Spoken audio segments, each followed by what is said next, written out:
Hey guys, it's Jarnod. Welcome to another dev vlog about Oracle Malaise. Some of y'all might be aware, maybe, we'll see. I'm in the process of developing a game called Oracle Malaise. I just said that. It's a roguelike set in a medieval fantasy castle where you try and defeat the immortal king that's been oppressing the kingdom of Malaise for the last 1,000 years. Now, I've been hard at work for the last 4 months generating some systems, some items to kind of like in an endless mode for my playtesters to get to try it out and see how it works. If you're interested in trying out the playtest, any of the playtest builds, please feel free to join the Discord. The link will be in the description. But if you're just interested in learning more, just keep watching. So more recently, my focus has turned to the castle and the creation of the procedural dungeons in the castle, because that's what every roguelike needs is procedurally generated dungeons. Say that 5 times fast. So around Christmas, I decided that I was going to spend like the extra brain cycles I have when I'm not working on the other stuff in the game on the procedural generating algorithm. Now, wasn't exactly sure where to start, so I jumped over to ChatGPT. ChatGPT said use graph theory, and I said I don't want to use graph theory. I'm going to come up with my own algorithm. So I did. I'd always had a plan for like a grid style dungeon, very similar to Undermine and Binding of Isaac, where it's one screen, and you interact with one screen as traps or enemies or whatever else is on there. So each room feels a little more handcrafted, but there's still a little bit of randomization in the maze in the dungeon. I love how well Hades does it. I just don't think that I have the artistic talent, we'll say, in order to be able to do that. So the first thing I tried was to have the giant enum of every single room type, not every single room type. So that was, this is a top room, this is a left room, this is a right room, and this is going to look weird because it's going to be on the opposite side of your screen, but I don't know how to do the opposite side, so you'll just have to deal. There's a bottom room, there's a top and right, and top and left, and bottom right, and bottom and left, and no left, no right, no bottom, no top, sides, top, bottom, and then all 4. And as I was doing this, I was placing here. I'll just swap over to so you can see kind of what it looks like in action. Okay, so to start with, I set up a 1080p room. Let me draw that real quick. Something like this, just a rectangle. And this room, let's call it the all 4 sides room. And so this is going to have a door on the top, right, left, top, right, down, top, right, bottom, left. And so this, then I would put it into a queue, like for a breadth first search, and I would say, okay, now populate the top room, and populate the top room. It's going to look like this, and like the top room is going to be there, and then this one has to have a bottom door in order to connect right here. And then this one could be any random room. So let's just say it's going to be a no left room like this, like a top, right, and a bottom. And then this will get pushed to the queue, and this one will get pushed to the queue. And then we'll go to the next over here to the right. So that would be now a new room we could put right here. And then this one's just going to be a left room right here. So this is just a left side, and then a right side, and so on like that. Oops. And you can kind of get the general idea of what I'm trying to do. Let's just say that does that.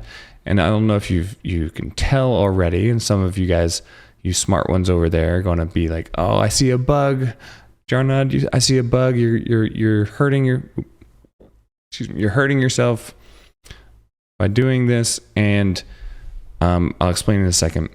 So at this point, I have a predetermined number of rooms that I'm going to basically add to the queue, and at the end of it, I'm just going to say, okay, now let's fill in all of the doors that lead nowhere. So this one will be one that leads nowhere. So each one of these, I then just added a single single door room. Like this one's just a left room. Oops. Like this. And then this one, we'll just draw like that. And then this one like this. And so you end up with the thing. But what happens if I have a room that has this right here? And I was struggling with this a lot because as I was placing them, I had this giant switch statement. And the switch statement would basically say, hey, if this and this, then we have to have this one. And it was just getting super unwieldy, very painful to use, not fun at all.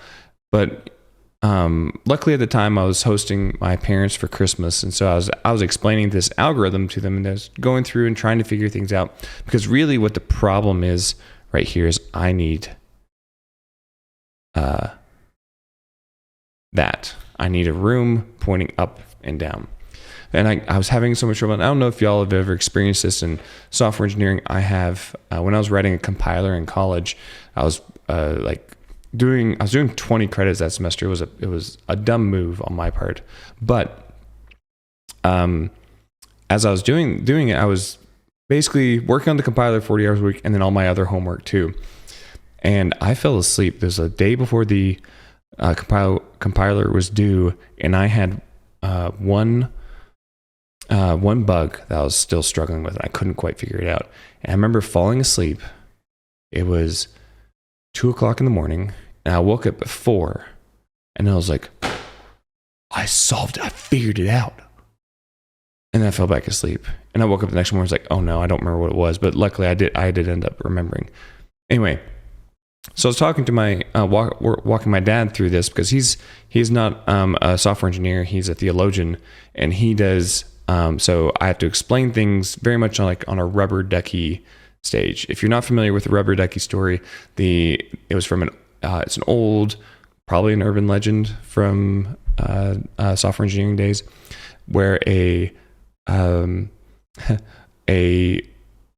young junior programmer would come in, and he would ask a senior programmer. The senior programmer finally just put a rubber ducky on his shelf and said, look, explain your problem to the rubber ducky first. And the junior engineer always thought that was such a dumb thing to do. But the first time he did, he went up and explained his issue, and was like, as he was explaining to the rubber ducky, he came up with the solution in his head. So that's because my dad's kind of my rubber ducky sometimes. And so I was explaining this to him, and I came up with this elegant, wonderful solution for how to determine what rooms need to go where. And so here, I'll clear this out. I'll start over again. No need to save. All right. So when we have a room now in Oracle Malaise, I now have this room. It's a little too big. I have this room right here. And with this room, now if it has an all four doors, it's going to have a north, south, or north, east, west, south room. And I decided to have flags for each one. So you get a north flag.